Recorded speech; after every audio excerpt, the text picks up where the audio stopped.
Bonjour messieurs. Alors cette semaine, il a encore été question d'Irlande, évidemment. Mercredi, le pays a officialisé son plan de rigueur de 15 milliards d'euros pour 4 ans. Ce week-end, l'Union européenne devrait confirmer son plan d'aide d'environ 85 milliards d'euros en faveur de l'Irlande. Pourtant, les marchés financiers restent très fébriles. Est-ce que le CAC 40 à 4000 points d'ici la fin de l'année est encore crédible ? Écoutez, on s'était engagé très clairement pour franchir les 4000 points pour la fin de l'année. C'est pas perdu, mais ça paraît quand même un petit peu difficile. On a quand même des problèmes assez importants dans la zone euro. Il faut savoir tout de même que les valeurs qui sont attaquées, ce sont essentiellement les valeurs bancaires.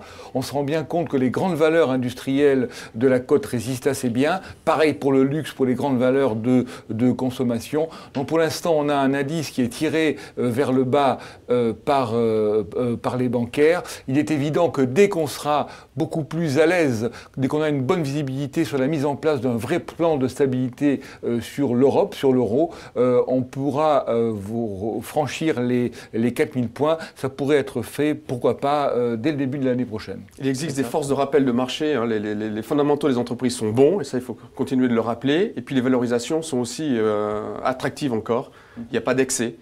Donc ça peut participer à faire que le marché ne baisse pas trop et le repousser dès que la confiance reviendra. D'accord. La bonne nouvelle, notamment pour les sociétés exportatrices européennes, c'est qu'avec cette crise irlandaise, l'euro s'est nettement déprécié depuis le début du mois. C'est vrai que la baisse de l'euro aujourd'hui inquiète par son ampleur. Elle se fait très rapidement. Elle se fait sur fond de crainte d'un effondrement de la zone euro, d'un éclatement de la zone euro. On pourrait revivre le scénario de début d'année où on avait vécu pareil une baisse de l'euro très forte. Et puis après, les gens avaient considéré que ce n'était pas une si mauvaise nouvelle que ça, au contraire, et que c'était bon pour certaines entreprises exportatrices, pour les entreprises qui font face à une concurrence américaine forte.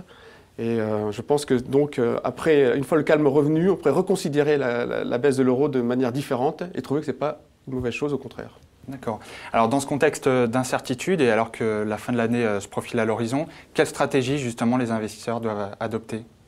Écoutez, moi je suis assez rassuré quand même par la résistance, encore une fois, des valeurs industrielles, des grandes valeurs de la cote et des petites aussi d'ailleurs. Donc on voit bien que le marché a baissé, mais il ne s'est pas du tout effondré sur ces nouvelles. Donc il ne faut surtout pas vendre ces valeurs. On pourra avoir des arbitrages de fin d'année qui vont pouvoir accélérer des baisses. On va sortir un article là-dessus, il y aura peut-être des opportunités à prendre.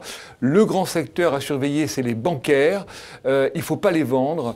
Il n'y a pas de problème de fonds d'exploitation. Il y a vraiment des inquiétudes réglementaires sur le bilan des banques, mais il n'y a pas de problème d'exploitation comme c'était le cas en septembre 2008 avec la faillite de Lehman. Les banques françaises ont prouvé jusqu'à présent leur solidité. Elles publient régulièrement leur exposition aux pays à risque. Et on pense qu'elles sont prises dans une tourmente globale. Mais une fois pareil, le calme revenu, elles pourraient sortir leur épingle du jeu. Très bien. Merci messieurs. Merci.